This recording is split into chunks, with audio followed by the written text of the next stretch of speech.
Bonjour, bonsoir à tous. Alors aujourd'hui pour la porte du temps, l'interview, j'ai le plaisir de recevoir Cyril Arnaud. Cyril, bonjour. Pascal. Est-ce que tu peux nous expliquer un petit peu ton parcours, comment t'en es venu de la passion à ça devienne un métier, oui. D'accord. Bien, la curiosité avant tout, déjà bien sûr le plaisir de la magie. Tout enfant de 10 ans veut sa boîte de magie à Noël, j'ai eu la mienne. Bien sûr surpris de voir que c'est que du plastique et des notices. Mais j'ai toujours été quand même passionné par la magie, j'ai suivi les émissions, j'ai été après, moi je suis parisien, donc dans Paris on a beaucoup de magasins de magie, donc on a acheté j'ai acheté des petits tours, mes parents m'offraient des tours également. Et puis en fait de là, plus tard en grandissant, je me suis alors orienté sans le savoir vers tout ce qui est magie mentale, divination, prédiction, télépathie. D'accord. Là ensuite j'ai découvert le mentalisme, qui est un peu plus complexe, qui est vraiment sur le développement personnel. Et enfin l'hypnose. D'accord.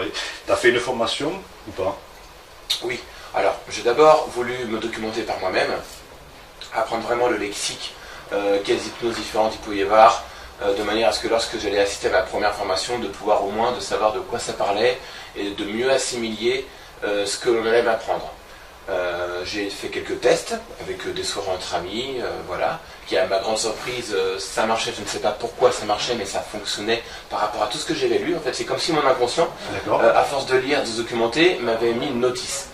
Et après, bien sûr, j'ai fait une formation, et où j'ai appris un peu comment fonctionne le conscient, l'inconscient, et comment on peut arriver en fait à faire prendre le pas l'un sur l'autre. C'est le but de l'hypnose, de l'état modifié de conscience. D'accord. Bon, tu connais bien sûr la série Le Mentaliste, obligé? Oui, tout à fait. Voilà. Alors, une question par rapport à ça, est-ce que cette série, des gens comme toi, donc, qui sont professionnels là-dedans, est-ce que tu penses que ça vous a aidé, que ça a avancé les choses? Bien sûr, ça a aidé, ça a accentué l'effet de mode, on peut dire ça, parce que forcément, quand on voit quelque chose à la télé et qu'on voit qu'en fait, il y a des spectacles qui existent là-dessus basés sur cet effet-là, c'est intéressant. Donc bien sûr, moi je me suis mis un petit peu professionnellement dans cette voie-là, 6-8 mois avant que la série arrive en France. Je la connaissais déjà avant. Dans la série de Mentalisme, c'est vraiment du mentalisme pur qu'il emploie, c'est pas de la magie mentale. Magie mentale, on fait un spectacle, on a des numéros, des jeux de cartes, on a des livres, on a des accessoires, des ustensiles. Grâce à ça, on arrive à proposer les mêmes effets. Le mentaliste, lui, comme dans la série télé, utilise uniquement la psychologie, la suggestion, l'hypnose, la PNL et encore d'autres techniques pour arriver à optimiser le comportement, la communication, bien sûr faire des suggestions, induire, persuader, etc. Et si on t'appelait pour les enquêtes judiciaires, ça te ferait plaisir de participer? Pourquoi pas? C'est pas encore proposé. De toute façon, aujourd'hui, j'ai surtout mon activité qui est liée surtout à l'hypnose de spectacle. D'accord. Mais effectivement, pourquoi pas? Comme dans la série télé, peut-être qu'un jour, les services juridiques et d'enquête utiliseront peut-être des dons de communication pour arriver à savoir qui dit le vrai, qui dit le faux, et comment arriver à voir que tel indice ou que peut-être que telle preuve est à prendre en considération sur une autre voie, on va dire. D'accord. Alors justement, une question qui me revient.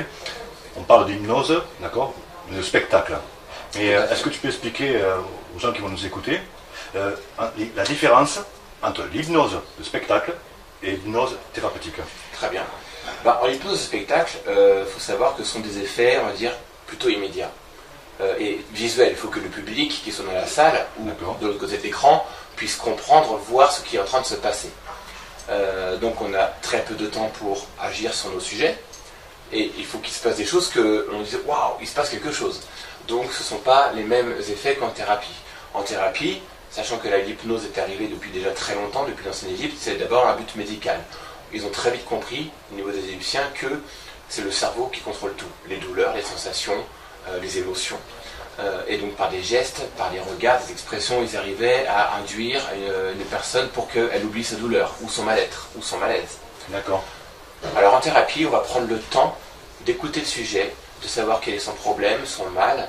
On va prendre également le temps de l'analyser afin de savoir vers quel chemin on va pouvoir passer pour que son inconscient prenne le pas sur le conscient et ainsi arriver vers, je ne veux pas dire la guérison parce que ce n'est pas des maladies, mais arriver vers son bien-être tout simplement.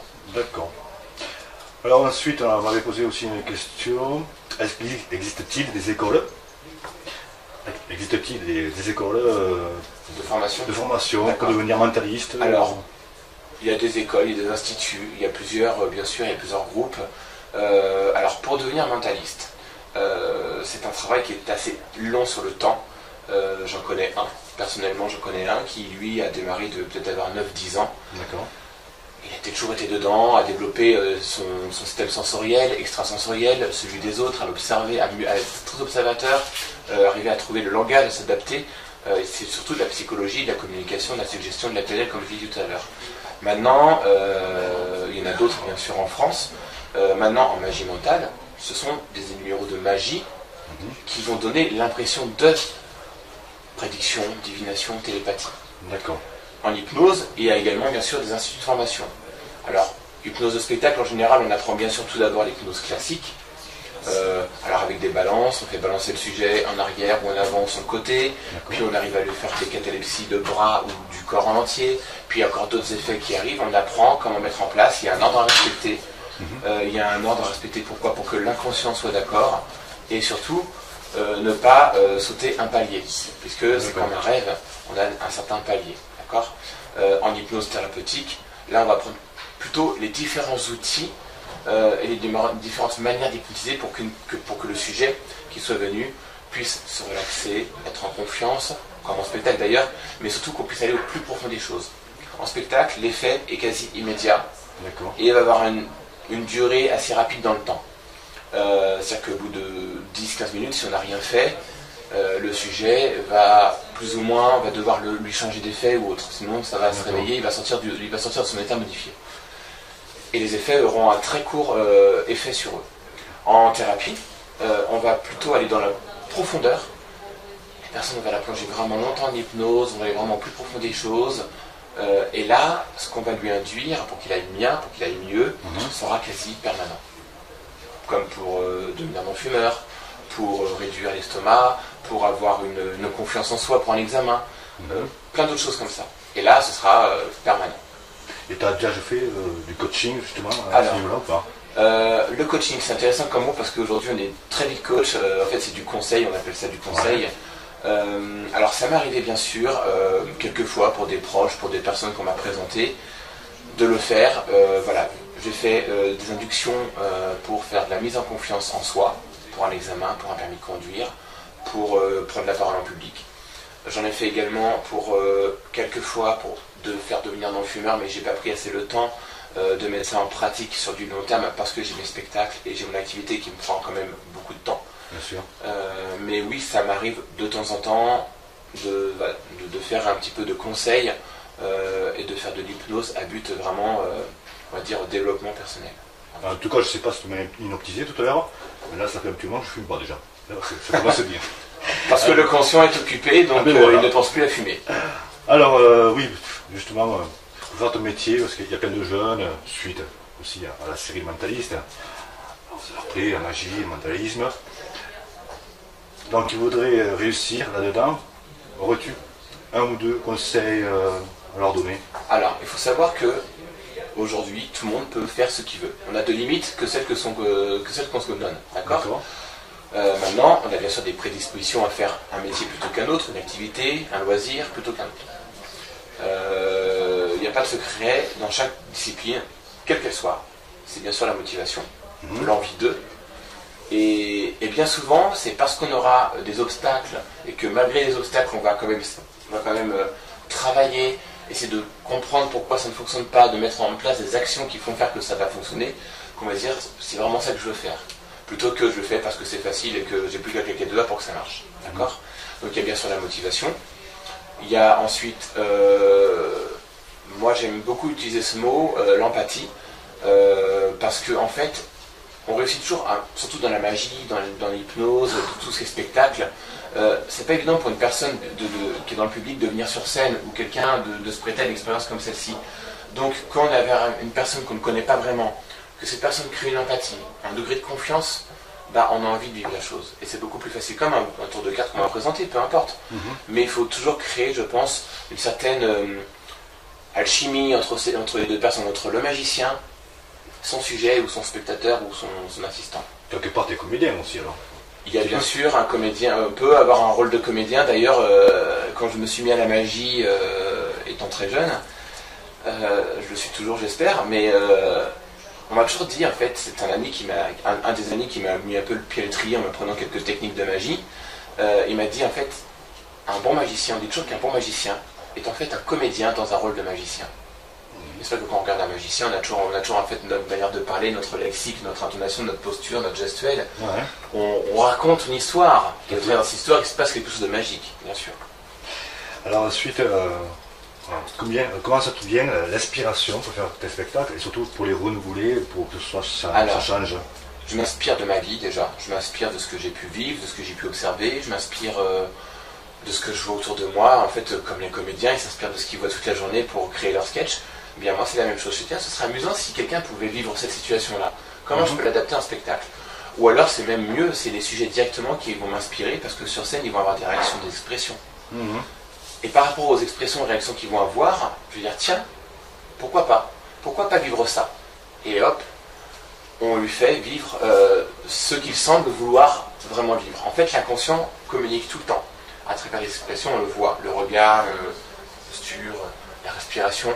On dit tiens, là on est dans le oui, et la personne a l'impression qu'elle veut aller au-delà de ce qu'on lui propose, on va aller donc plus loin dans les faits. D'accord. Aimerais-tu écrire un livre?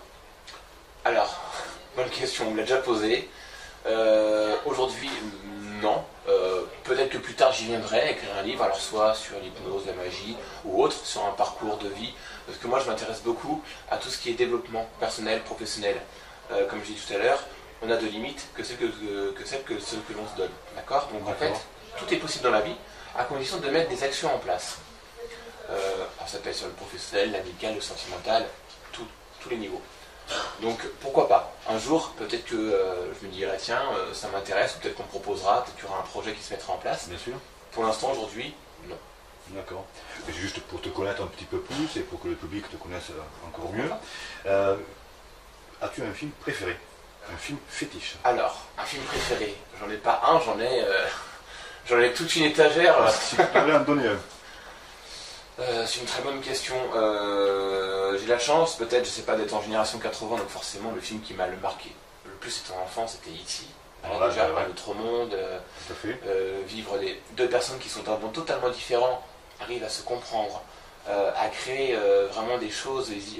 Elliot ressent ce que E.T. est en train de vivre. Il y a des choses vraiment très intéressantes. Il y a l'émotion, l'amitié qui est très importante pour moi. J'aime tout ce qui est film aussi en rapport avec le voyage dans le temps. Alors, ce soit des films sérieux ou un peu tirés en comédie. Retour vers le futur, la trilogie, bien sûr. Il y a des films comme Fréquence interdite où on a que des rebondissements de situation qu'on se dit qu'en fait, mais si je change un petit détail de ma vie, il y aura forcément des incidences après. C'est vrai. Et ça, on n'y pense pas assez. L'effet papillon. C'est un effet papillon également, qui est également un autre film avec Ashton Kutcher. Tout à fait. Qui est vraiment un très bon film. En fait, et en fait, on se dit, mince, si dans ma journée, je fais tout ce que j'ai à faire, à dire, bon, au moins, je ne regretterai pas, parce qu'on ne peut pas revenir en arrière, bien sûr. On n'a pas de machine à voyager dans le temps encore aujourd'hui. Donc, autant faire ce qu'on a à faire et à dire lorsqu'on a envie, et au moins, on n'a pas de regrets, et au moins, c'est nous on va dire, qui construisons notre futur par rapport à notre présent. D'accord. Est-ce que tu penses qu'un jour, tu pourrais arriver à changer de cap et passer de l'hypnose au spectacle, d'accord, expérimentalisme, et passer à l'hypnose thérapeutique? Pourquoi pas? Je sais que moi, si on m'avait dit déjà il y a 10 ans, on m'aurait dit Cyril, dans 10 ans t'es hypnotiseur, j'aurais rigolé. Ouais. Donc pourquoi pas? Mais bon, pour l'instant, je sais que le spectacle m'a toujours intéressé depuis que je suis tout petit. Que ce soit sur scène, ou que ce soit la préparation, ou l'organisation, ça m'a toujours vraiment porté à cœur. Donc, je pense que je suis quand même parti sur le spectacle, en tout cas dans ce domaine-là, sur encore, j'espère pour moi, encore quelques années. Après, on verra pourquoi pas l'un ou l'autre, ou pourquoi pas les deux.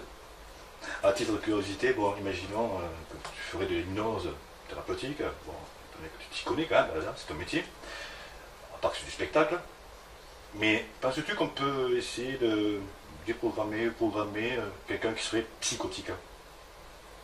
J'ai pas étudié ces cas-là. Alors, en cas de psychotique, on ne peut pas dire programmer, déprogrammer, parce qu'en fait, une personne qui va être psychotique, c'est comme si elle avait déjà un programme en elle. C'est-à-dire qu'en fait, cette personne-là, elle a certainement un vécu ou une histoire à elle qui fait que elle est devenue comme ça. Donc, elle s'est auto-programmée. Donc, en fait, on va plutôt dire que je pense qu'il faudrait arriver à déprogrammer ce programme, on va dire, malfaisant pour elles. Et souvent, les personnes ne se rendent pas compte qu'elles sont dans cet état-là, pour arriver à lui mettre un programme bienveillant, mais qu'il soit toujours en accord avec son inconscient. Parce qu'on a tous nos valeurs, nos croyances, qu'elles soient limitantes ou pas. Et c'est toujours important d'en tenir compte pour avancer et pour que la personne puisse l'accepter. L'inconscient accepte ce qu'il veut accepter. Alors ensuite, une autre question qu'on m'a demandé de te poser. J'ai pu remarquer, c'est par rapport à Internet, quand on fait une recherche sur Internet, sur le mot hypnose, on tombe sur des sites, mais hypnose et le mentalisme, c'est relié. Tout à fait. Alors, ça c'est...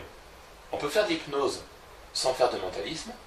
D'accord. On ne peut pas faire de mentalisme sans faire de l'hypnose. D'accord. C'est-à-dire que dans le mentalisme, c'est avant tout le développement personnel, le développement du système sensoriel, extrasensoriel. On va s'intéresser surtout à faire avancer la personne. On va arriver à lui créer des connexions, on va lui faire prendre en compte que ce qui se passe autour de soi est important pour notre corps, pour notre cerveau, et en fait par rapport au comportement qu'on va avoir, on va également nous agir sur le comportement de l'environnement extérieur, les personnes, comme aussi ce qu'on peut ressentir. D'accord. Donc dans le mentalisme, il y a forcément la PNL, donc programmation neurolinguistique, la suggestion, la psychologie cognitive, la communication, l'hypnose, bien sûr. La lecture à chaud, sinon, un petit peu. Tout à fait, alors on peut dire du code reading, lecture à froid, code reading, bien sûr. Reading, mais il y a tout ça, il y a tout un ensemble, c'est vraiment beaucoup de techniques pour pouvoir se prétendre mentaliste. Voilà. D'accord. Je parle bien sûr du mentalisme, je ne parle pas des magiciens mentaux qui eux font des spectacles qui présentent des effets comme s'ils étaient mentalistes. Non, nous, les magiciens mentaux, parce que je fais également de la magie mentale, on utilise des accessoires, des techniques de présentation ou autres, et on produit l'effet de divination, prédiction télépathique. Les mentalistes, eux, comme ils sont très ouverts sur tout ce qui est communication, psychologie, PNL, etc., on peut arriver on se synchronise sur la personne, sur le sujet, et comme on s'est synchronisé, on s'est calibré un peu, on peut arriver à l'induire, à lui suggérer des choses. D'accord. Et on va avoir les mêmes pensées, donc c'est très facile de dire, ben voilà, vous avez choisi plutôt cet objet plutôt que là, parce que... Voilà.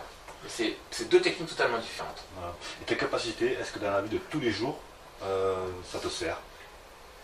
Alors, ça peut servir dans la vie de tous les jours. Je ne sais pas si moi je m'en sers par réflexe ou comme cela, mais oui, bien sûr, on peut très bien, quand on achète un produit, on peut toujours dire, négocier quand on achète une voiture par exemple. On peut toujours utiliser ça pour faire une remise commerciale par rapport aux commerçants qui nous vendent le produit. On peut très bien aussi utiliser autour d'une discussion entre amis. Moi je m'amuse de temps en temps avec des petits jeux comme cela, à essayer de faire dire un mot, de faire créer un geste. Voilà, on peut dans la vie de tous les jours, bien sûr, orienter la pensée, la gestuelle d'une personne. Je suppose que ça t'amuse. Oui, après il faut toujours le faire bien sûr dans un rôle bienveillant pour la personne. Bien sûr. Surtout si c'est un ami, si les amis sont très rares, ce sera dommage de perdre. Oui, c'est clair. Mais même en spectacle, c'est toujours important. Bien sûr, les sujets vivent des choses, on va dire, amusantes pour le public, parce que oui, la personne elle est sur chaise, elle vit quelque chose alors qu'elle se croit ailleurs. Mais en attendant, il faut que la personne vive quelque chose de bienveillant pour elle. Je pense que c'est important. C'est comme ça que le public dise, ah maman, j'aurais bien voulu monter à sa place finalement. Mais voilà, mais au moins t'apportes du bonheur. Aussi, bien sûr. C'est ça qui est important. Alors ensuite, as-tu des anecdotes au niveau des spectacles? Alors des anecdotes amusantes ou moins amusantes? Oui, j'en ai plein. J'en ai une qui me vient comme ça. C'était mon premier spectacle d'hypnose. Donc c'était encore l'hypnose classique à l'époque, donc je mettais un petit peu de temps à programmer vraiment les personnes. Donc je préférais prendre plus de temps et assurer le show plutôt que d'y aller trop vite. Donc j'y allais vraiment avec le protocole classique. Et j'ai un sujet, d'ailleurs j'ai gardé contact parce que c'est un sujet qui habite dans la région dans laquelle je vis et qui est très sympathique. Et puis c'est toujours bon d'avoir des bons sujets avec nous. Et en fait il avait vraiment le comportement... Il vivait ce qu'on lui donnait. En fait, à un moment donné, c'était un effet où il pouvait boire la boisson de son choix. Il n'avait rien dans les mains. Il avait vraiment son petit verre, il faisait tourner des glaçons, il buvait. Et encore une fois, je disais bien, il n'avait rien du tout dans les mains, les sujets. Il vivait vraiment l'induction, la suggestion, en fait. Et c'était vraiment très sympathique à voir et à vivre, parce que je me disais, d'un côté, je suis l'hypnotiseur, mais en même temps, je suis spectateur. Mhm. Et c'est arrivé à mon premier spectacle, et du coup, c'est ça qui est intéressant. C'est qu'en fait, il ne faut pas que j'oublie qu'il y a un échange qui se crée entre les sujets sur scène, l'hypnotiseur et le public. Et je pense que c'est une expérience qui se passe à 3 personnes en fait. Voilà, faut pas oublier. Faut pas oublier que le public est là, il a besoin qu'on lui explique ce qui est en train de se passer, il a besoin il voit bien sûr, mais il a besoin de comprendre pourquoi. Et en même temps, il y a des réactions du sujet à prendre en compte. Et de créer comme ça, il y a un mouvement qui va être entre nous 3. D'accord. Je pense que c'est comme si on vivait quelque chose tous ensemble. Et ça, c'est important. Et on se retrouve dans un instant pour des expériences. Depuis déjà très longtemps, depuis l'ancienne Égypte, c'est d'abord un but médical. Ils ont très vite compris, au niveau des Égyptiens, que c'est le cerveau qui contrôle tout. Les douleurs, les sensations, les émotions. Et donc par des gestes, par des regards, des expressions, ils arrivaient à induire une personne pour qu'elle oublie sa douleur, ou son mal-être, ou son malaise. D'accord. Alors en thérapie, on va prendre le temps d'écouter le sujet, de savoir quel est son problème, son mal. On va prendre également le temps de l'analyser afin de savoir vers quel chemin on va pouvoir passer pour que son inconscient prenne le pas sur le conscient et ainsi arriver vers, je ne veux pas dire la guérison parce que ce n'est pas des maladies, mais arriver vers son bien-être tout simplement. D'accord. Alors ensuite, on m'avait posé aussi une question. Existe-t-il des écoles des écoles de formation pour devenir mentaliste? Alors, il y a des écoles, il y a des instituts, il y a plusieurs, bien sûr, il y a plusieurs groupes. Alors, pour devenir mentaliste, c'est un travail qui est assez long sur le temps. J'en connais un, personnellement j'en connais un qui lui a démarré de peut-être avoir 9-10 ans. D'accord. Il a toujours été dedans, à développer son système sensoriel, extrasensoriel, celui des autres, à l'observer, à être très observateur, arriver à trouver le langage, à s'adapter. C'est surtout de la psychologie, de la communication, de la suggestion, de la PNL comme je l'ai dit tout à l'heure. Maintenant, il y en a d'autres bien sûr en France. Maintenant en magie mentale, ce sont des numéros de magie qui vont donner l'impression de prédiction, divination, télépathie. D'accord. En hypnose, il y a également bien sûr des instituts de formation. Alors, hypnose de spectacle, en général, on apprend bien sûr tout d'abord l'hypnose classique. Alors avec des balances, on fait balancer le sujet en arrière ou en avant ou sur le côté, puis on arrive à lui faire des catalepsies de bras ou du corps en entier, puis il y a encore d'autres effets qui arrivent, on apprend comment mettre en place, il y a un ordre à respecter. Il y a un ordre à respecter, pourquoi? Pour que l'inconscient soit d'accord, et surtout ne pas sauter un palier, puisque c'est comme un rêve, on a un certain palier, d'accord? En hypnose thérapeutique, là on va prendre plutôt les différents outils et les différentes manières d'hypnotiser pour que le sujet qui soit venu puisse se relaxer, être en confiance, comme en spectacle d'ailleurs, mais surtout qu'on puisse aller au plus profond des choses. En spectacle, l'effet est quasi immédiat, et il va avoir une durée assez rapide dans le temps. C'est-à-dire qu'au bout de 10-15 minutes, si on n'a rien fait, le sujet va plus ou moins, on va devoir lui changer d'effet ou autre, sinon ça va se réveiller, il va sortir de son état modifié. Et les effets auront un très court effet sur eux. En thérapie, on va plutôt aller dans la profondeur. La personne va la plonger vraiment longtemps en hypnose, on va aller vraiment plus profond des choses.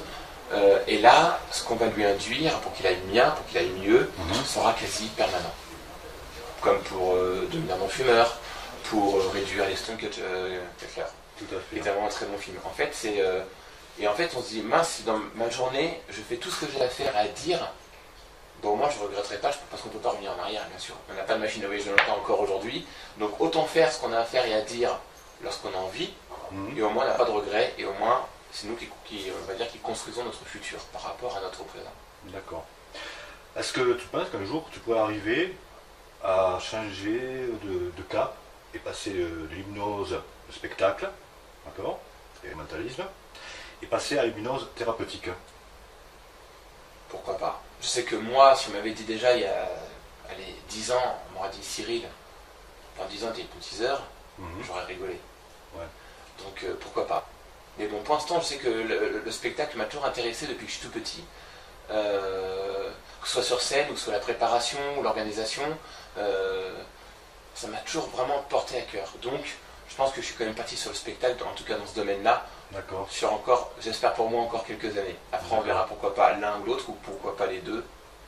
À titre de curiosité, bon, imaginons que tu ferais de l'hypnose thérapeutique, bon, tu t'y connais quand même, c'est ton métier, à part que c'est du spectacle, Mais penses-tu qu'on peut essayer de déprogrammer, programmer quelqu'un qui serait psychotique? J'ai pas étudié ces cas-là. Alors, Ou en cas de psychotique, on ne peut pas dire programmer, déprogrammer, parce qu'en fait, une personne qui va être psychotique, c'est comme si elle avait déjà un programme en elle. C'est-à-dire qu'en fait, cette personne-là, elle a certainement un vécu ou une histoire à elle qui fait que elle est devenue comme ça. Donc, elle s'est auto-programmée. Donc, en fait, on va plutôt dire que je pense qu'il faudrait arriver à déprogrammer ce programme, on va dire, malfaisant pour elle. Et souvent, les personnes ne se rendent pas compte qu'elles sont dans cet état-là, pour arriver à lui mettre un programme bienveillant, mais qu'il soit toujours en accord avec son inconscient. Parce qu'on a tous nos valeurs, nos croyances, qu'elles soient limitantes ou pas, et c'est toujours important d'en tenir compte pour avancer et pour que la personne puisse l'accepter. L'inconscient accepte ce qu'il veut accepter. Alors ensuite, une autre question qu'on m'a demandé de te poser. J'ai pu remarquer, oui, voilà, c'est par rapport à Internet, quand on fait une recherche sur Internet, sur le mot hypnose, on tombe sur des sites, mais hypnose et le mentalisme, c'est relié. Tout à fait. Alors, ça c'est... On peut faire de l'hypnose sans faire de mentalisme. On ne peut pas faire de mentalisme sans faire de l'hypnose. C'est-à-dire que dans le mentalisme, c'est avant tout le développement personnel, le développement du système sensoriel, extrasensoriel. On va s'intéresser surtout à faire avancer la personne. On va arriver à lui créer des connexions, on va lui faire prendre en compte que ce qui se passe autour de soi est important pour notre corps, pour notre cerveau, et en fait, de manière à ce que lorsque j'allais assister à ma première formation, de pouvoir au moins de savoir de quoi ça parlait et de mieux assimiler ce que l'on allait m'apprendre. J'ai fait quelques tests avec des soirées entre amis, voilà, qui à ma grande surprise, ça marchait, je ne sais pas pourquoi ça marchait, mais ça fonctionnait par rapport à tout ce que j'avais lu. En fait, c'est comme si mon inconscient, à force de lire, de se documenter, m'avait mis une notice. Et après, bien sûr, j'ai fait une formation, et où j'ai appris un peu comment fonctionne le conscient, l'inconscient, et comment on peut arriver en fait à faire prendre le pas l'un sur l'autre. C'est le but de l'hypnose, de l'état modifié de conscience. Bon, tu connais bien sûr la série Le Mentaliste, obligé? Oui, tout à fait. Voilà. Alors, une question par rapport à ça, est-ce que cette série, des gens comme toi, donc, qui sont professionnels là-dedans, est-ce que tu penses que ça vous a aidé, que ça a avancé les choses? Bien sûr, ça a aidé, ça a accentué l'effet de mode, on peut dire ça, parce que forcément, quand on voit quelque chose à la télé et qu'on voit qu'en fait, il y a des spectacles qui existent là-dessus basés sur cet effet-là, c'est intéressant. Donc bien sûr, moi je me suis mis un petit peu professionnellement dans cette voie-là, 6-8 mois avant que la série arrive en France. Je la connaissais déjà avant. Dans la série de Mentalisme, c'est vraiment du mentalisme pur qu'il emploie, c'est pas de la magie mentale. Magie mentale, on fait un spectacle, on a des numéros, des jeux de cartes, on a des livres, on a des accessoires, des ustensiles. Grâce à ça, on arrive à proposer les mêmes effets. Le mentaliste, lui, comme dans la série télé, utilise uniquement la psychologie, la suggestion, l'hypnose, la PNL et encore d'autres techniques pour arriver à optimiser le comportement, la communication, bien sûr faire des suggestions, induire, persuader, etc. Et si on t'appelait pour les enquêtes judiciaires, ça te ferait plaisir de participer? Pourquoi pas? C'est pas encore proposé. De toute façon, aujourd'hui, j'ai surtout mon activité qui est liée surtout à l'hypnose de spectacle. Mais effectivement, pourquoi pas? Comme dans la série télé, peut-être qu'un jour, les services juridiques et d'enquête utiliseront peut-être des dons de communication pour arriver à savoir qui dit le vrai, qui dit le faux, et comment arriver à voir que tel indice ou que peut-être que telle preuve est à prendre en considération sur une autre voie, on va dire. D'accord. Alors justement, une question qui me revient. On parle d'hypnose, d'accord, de spectacle. Et est-ce que tu peux expliquer aux gens qui vont nous écouter la différence entre l'hypnose de spectacle et l'hypnose thérapeutique? Très bien. En hypnose de spectacle, faut savoir que ce sont des effets, on va dire, plutôt immédiats. Et visuel, il faut que le public qui soit dans la salle ou de l'autre côté de l'écran puisse comprendre, voir ce qui est en train de se passer. Donc on a très peu de temps pour agir sur nos sujets et il faut qu'il se passe des choses que on dise waouh, il se passe quelque chose. Donc ce ne sont pas les mêmes effets qu'en thérapie. En thérapie, sachant que l'hypnose est arrivée depuis déjà très longtemps, depuis l'ancienne Égypte, c'est d'abord un but médical. Ils ont très vite compris, au niveau des Égyptiens, que c'est pas encore proposé. De toute façon, aujourd'hui, j'ai surtout mon activité qui est liée surtout à l'hypnose de spectacle. Mais effectivement, pourquoi pas, comme dans la série télé, peut-être qu'un jour, les services juridiques et d'enquête utiliseront peut-être des dons de communication pour arriver à savoir qui dit le vrai, qui dit le faux, et comment arriver à voir que tel indice ou que peut-être que telle preuve est à prendre en considération sur une autre voie, on va dire. D'accord. Alors justement, une question qui me revient. On parle d'hypnose, d'accord, de spectacle. Et est-ce que tu peux expliquer aux gens qui vont nous écouter la différence entre l'hypnose de spectacle et l'hypnose thérapeutique? Très bien. En hypnose de spectacle, faut savoir que ce sont des effets, on va dire, plutôt immédiats. Et visuels. Il faut que le public qui soit dans la salle ou de l'autre côté de l'écran puisse comprendre, voir ce qui est en train de se passer. Donc on a très peu de temps pour agir sur nos sujets. Et il faut qu'il se passe des choses que l'on dise waouh, il se passe quelque chose. Donc ce ne sont pas les mêmes effets qu'en thérapie. En thérapie, sachant que l'hypnose est arrivée depuis déjà très longtemps, depuis l'ancienne Égypte, c'est d'abord un but médical. Ils ont très vite compris, au niveau des Égyptiens, que c'est le cerveau qui contrôle tout. Les douleurs, les sensations, les émotions. Et donc par des gestes, par des regards, des expressions, ils arrivaient à induire une personne pour qu'elle oublie sa douleur, ou son mal-être, ou son malaise. D'accord. Alors en thérapie, on va prendre le temps d'écouter le sujet, de savoir quel est son problème, son mal. On va prendre également le temps de l'analyser afin de savoir vers quel chemin on va pouvoir passer pour que son inconscient prenne le pas sur le conscient et ainsi arriver vers, je ne veux pas dire la guérison parce que ce n'est pas des maladies, mais arriver vers son bien-être tout simplement. D'accord. Alors ensuite, on m'avait posé aussi une question. Existe-t-il des écoles des écoles de formation pour devenir mentaliste? Alors, il y a des écoles, il y a des instituts, il y a plusieurs, bien sûr, il y a plusieurs groupes. Alors, pour devenir mentaliste, c'est un travail qui est assez long sur le temps. J'en connais un, personnellement j'en connais un qui lui a démarré de peut-être avoir 9-10 ans. D'accord. Il a toujours été dedans, à développer son système sensoriel, extrasensoriel, celui des autres, à l'observer, à être très observateur, arriver à trouver le langage, à s'adapter.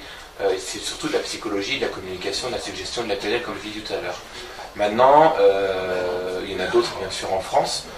Maintenant, en magie mentale, ce sont des numéros de magie qui vont donner l'impression de prédiction, divination, télépathie. D'accord. En hypnose, il y a également bien sûr des instituts de formation. Alors, hypnose de spectacle, en général, on apprend bien sûr tout d'abord l'hypnose classique. Alors avec des balances, on fait balancer le sujet en arrière ou en avant ou sur le côté, puis on arrive à lui faire des catalepsies de bras ou du corps en entier, puis il y a encore d'autres effets qui arrivent. On apprend qu'en spectacle, l'effet est quasi immédiat et il va avoir une durée assez rapide dans le temps. C'est-à-dire qu'au bout de 10-15 minutes, si on n'a rien fait, le sujet va plus ou moins devoir lui changer d'effet ou autre. Sinon, ça va se réveiller, il va sortir de son état modifié. Et les effets auront un très court effet sur eux. En thérapie, on va plutôt aller dans la profondeur. La personne va la plonger vraiment longtemps en hypnose, on va aller vraiment plus profond des choses. Et là, ce qu'on va lui induire pour qu'il aille bien, pour qu'il aille mieux, sera quasi permanent. Comme pour devenir non-fumeur, pour réduire l'estomac, pour avoir une confiance en soi pour un examen, plein d'autres choses comme ça. Et là, ce sera permanent. Et tu as déjà fait du coaching justement à ce niveau-là ou pas? Le coaching, c'est intéressant comme mot parce qu'aujourd'hui on est très vite coach. En fait, c'est du conseil, on appelle ça du conseil. Alors, ça m'est arrivé bien sûr, quelques fois pour des proches, pour des personnes qu'on m'a présentées, de le faire. Voilà, j'ai fait des inductions pour faire de la mise en confiance en soi, pour un examen, pour un permis de conduire, pour prendre la parole en public. J'en ai fait également pour quelques fois pour faire devenir non-fumeur, mais j'ai pas pris assez le temps de mettre ça en pratique sur du long terme parce que j'ai mes spectacles et j'ai mon activité qui me prend quand même beaucoup de temps. Bien sûr. Mais oui, ça m'arrive de temps en temps de faire un petit peu de conseils et de faire de l'hypnose à but vraiment, on va dire, développement personnel. En tout cas, je ne sais pas si tu m'as hypnotisé tout à l'heure, mais là, ça fait un petit moment que je ne fume pas déjà. Ça commence bien. Parce que le conscient est occupé, donc voilà. Il ne pense plus à fumer. Alors, oui, justement, votre métier, parce qu'il y a plein de jeunes, suite aussi à la série Mentaliste, après, la magie, le mentalisme. Donc, ils voudraient réussir là-dedans. Aurais-tu un ou deux conseils à leur donner? Alors, il faut savoir que aujourd'hui, tout le monde peut faire ce qu'il veut. On a de limites que celles qu'on se donne. D'accord. Maintenant, on a bien sûr des prédispositions à faire un métier plutôt qu'un autre, une activité, un loisir plutôt qu'un autre. Il y a pas de secret dans chaque discipline, quelle qu'elle soit. C'est bien sûr la motivation, l'envie d'eux. Et bien souvent, c'est parce qu'on aura des obstacles et que malgré les obstacles, on va quand même travailler, essayer de comprendre pourquoi ça ne fonctionne pas, de mettre en place des actions qui font faire que ça va fonctionner, qu'on va dire c'est vraiment ça que je veux faire. Plutôt que je le fais parce que c'est facile et que j'ai plus qu'à claquer des doigts pour que ça marche. D'accord ? Donc il y a bien sûr la motivation. Il y a ensuite, moi j'aime beaucoup utiliser ce mot, l'empathie, parce que en fait, on réussit toujours, surtout dans la magie, dans l'hypnose, tous ces spectacles, c'est pas évident pour une personne qui est dans le public de venir sur scène ou quelqu'un de se prêter à une expérience comme ça.